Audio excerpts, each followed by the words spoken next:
దేవుడు నీకు ఇచ్చిన ఆయుష్ మొత్తము భూమి మీద సంపూర్ణం చేయాలంటే తల్లిదండ్రులను కంపల్సరిగా సన్మానించాలి, లేకపోతే మధ్యలోనే రాలిపోతావు.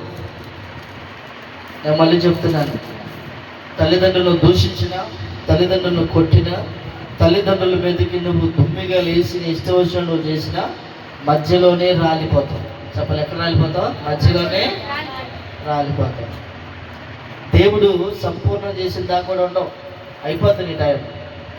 కాబట్టి దయచేసి నిశ్చయముగా మనము భూమి మీద దీర్ఘాయుష్మంతులు అవ్వాలంటే వారిని మనము సన్మానించేవారిగా ఉండాలని దేవుని వాక్యం స్పష్టంగా రాయబడి ఉన్నది. దేవుని స్తోత్రం, హల్లెలూయా.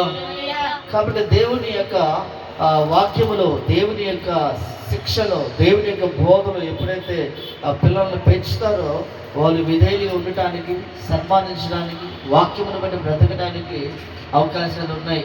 అలా పెంచకపోతే దారి తప్పే అవకాశాలు 100% ఉన్నాయి.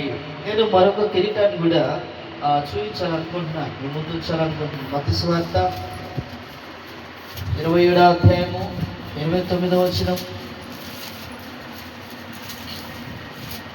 మత్తయి సువార్త 27వ అధ్యాయము 29వ వచనాన్ని మనం చూస్తే అక్కడ ముళ్ళ కిరీటం అని చెప్పి రాయబడింది. చెప్పాలి, ముళ్ళ